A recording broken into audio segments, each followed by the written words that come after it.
देखो, मैंने कई बार इन्वेस्टर के सामने ये स्टेटमेंट दिया है कि अगर आपको अपने पोर्टफोलियो में म्यूचुअल फंड में ज़्यादा रिटर्न चाहिए, ग्रोथ अच्छा चाहिए, थोड़ा सा रिटर्न का फिगर आपको हाई चाहिए, तो मिड कैप और स्मॉल कैप म्यूचुअल फंड को फोकस करना पड़ेगा। लेकिन अब इन्वेस्टर ये क्वेरी जनरेट कर रहे हैं कि मेरा जो ड्यूरेशन है 3 से 5 साल का है, ऐसे में हम कैसे मिड कैप और स्मॉल कैप को फोकस करें। क्या मिड कैप और स्मॉल कैप के म्यूचुअल फंड के साथ जाना चाहिए, रिटर्न भी हाई चाहिए और डाउन साइड प्रोटेक्शन भी चाहिए।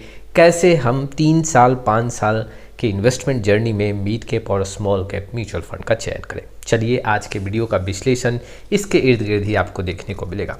शुरुआत करते हैं, लेकिन आप में से बहुत ऐसे इन्वेस्टर हैं जिनको पोर्टफोलियो रिव्यू और डिज़ाइन को लेकर प्रॉब्लम है। डिस्क्रिप्शन बॉक्स में आई डिटेल चेक करें और व्हाट्सअप नंबर के थ्रू हमारे साथ जुड़ सकते हैं। देखो, आप देखोगे तो 5 साल 7 साल 10 साल के ड्यूरेशन में मिड कैप और स्मॉल कैप ने हर एक कैटेगरी को पछाड़ा है। रिटर्न के मामले में पैसा ज़्यादा बना है, म्यूचुअल फंड में आपको रिटर्न जहां ज़्यादा बनेगा, एग्जैक्टली इन्वेस्टर को वहां पे वैसे कैटेगरी के म्यूचुअल फंड सबसे ज़्यादा अट्रैक्ट करेंगे। अब 3 साल और 5 साल के लिए अगर आपको यहाँ पे इन्वेस्टमेंट करना है तो क्या डायरेक्टली आपको मिड कैप और स्मॉल कैप के म्यूचुअल फंड को फोकस करना चाहिए। देखो, कई बार देखने को मिला है कि 3 साल के ड्यूरेशन में मिड कैप और स्मॉल कैप ने पैसा ना के बराबर बनाया है। वैसे सिचुएशन में देखो, आपका जो 3 साल या 5 साल का जो इन्वेस्टमेंट जर्नी हो, उसमें अगर कुछ वैसा सिचुएशन मार्केट में देखने को मिला तो आपका पैसा जहां बनना चाहिए वहां पे नुकसान देखने को मिलेगा और आप काफ़ी मायूस हो जाओगे। जो भी आपका स्पेसिफिक गोल है वो फुलफिल नहीं होगा। ऐसे कंडीशन में आपको क्या करना चाहिए? सबसे फर्स्ट पॉइंट कि आपको देखो, जब भी मिड कैप और स्मॉल कैप म्यूचुअल फंड को फोकस करना है, 5 साल के ऊपर का ड्यूरेशन होना चाहिए, 7 साल 10 साल का एक इन्वेस्टमेंट जर्नी होना चाहिए, तभी आप मिड कैप और स्मॉल कैप म्यूचुअल फंड को जगह दो, डायरेक्टली ऐसे म्यूचुअल फंड को फोकस करो।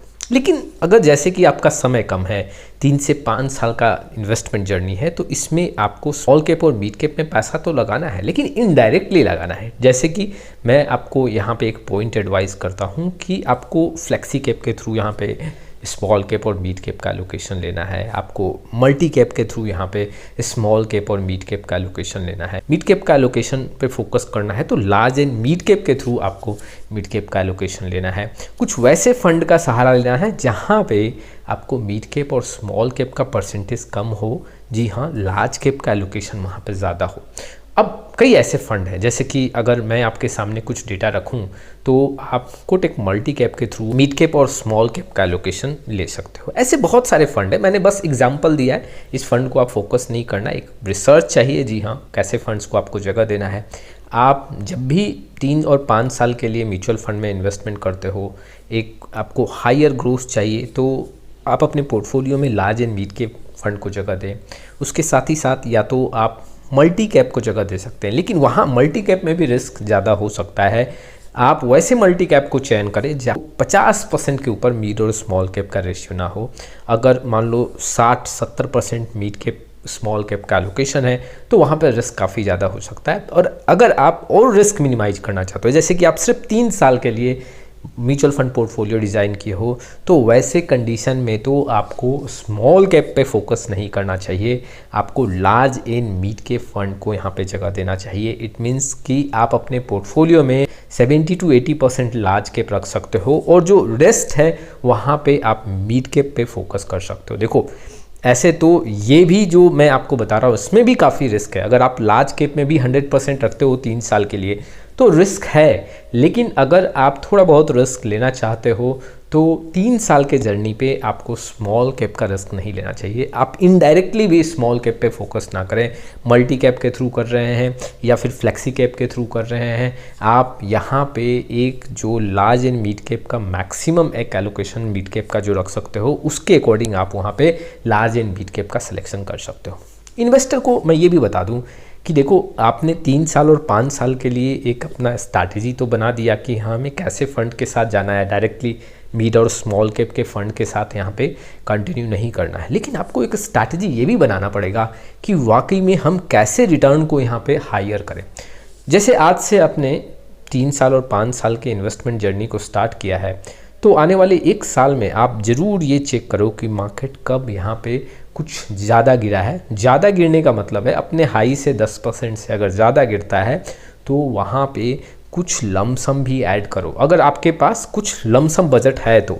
नहीं तो अगर लमसम बजट नहीं है तो ऐसा भी कर सकते हो, अगर 10% से ज़्यादा गिरावट होता है तो अगले मंथ के SIP अमाउंट को भी वहाँ पे लमसम के थ्रू इन्वेस्ट कर दो और अगले मंथ के SIP को आप वहाँ पे स्किप कर सकते हो। इस स्ट्रैटेजी के साथ भी थोड़ा बहुत आप अपने इन्वेस्टमेंट के रिटर्न को हायर कर सकते हो।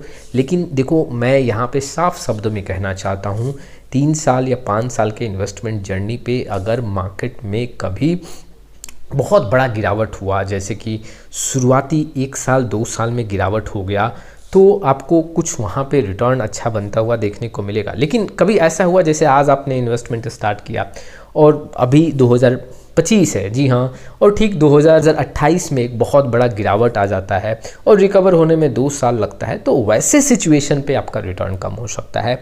ऐसे सिनेरियो पे आपको थोड़ा सा प्लानिंग करके चलना पड़ेगा। इट मीन्स कि आप ये मत सोच के चलो कि मैं 3 साल के लिए अगर इन्वेस्टमेंट कर रहा हूँ तो ठीक जैसे जिस तारीख को 3 साल कंप्लीट होगा उस दिन मैं एग्जिट करूँगा। आपको एक बफर टाइम लेके चलना पड़ेगा, 6 महीने 1 साल का आगे पीछे एक समय लेके चलना पड़ेगा।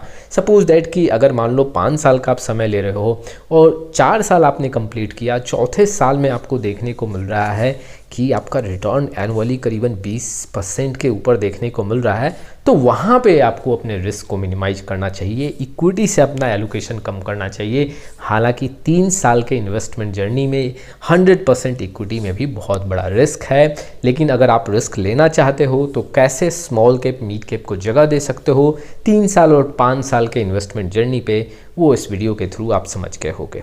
देखो, हर एक इन्वेस्टर का एक अपना रिस्क कैपेसिटी है और रिस्क कैपेसिटी के अकॉर्डिंग फंड का सिलेक्शन करना चाहिए। ऐसा नहीं कि जो मैंने आज एडवाइस किया कि मल्टी कैप रखना है तो मल्टी कैप रखना ही रखना है, ये आपके रिस्क के लिए सूटेबल होगा तभी हम ऐड करेंगे, अदरवाइज हम कुछ वैसे म्यूचुअल फंड का सिलेक्शन करेंगे जहां पे रिस्क और कम हो सके। तो ये कुछ विश्लेषण था जो इन्वेस्टर के लिए काफ़ी इंपॉर्टेंट था। आपका क्या राय है इस वीडियो को लेके कमेंट बॉक्स में जरूर आए। फिर मिलेंगे एक नए वीडियो के साथ, तब तक के लिए जय हिंद जय भारत।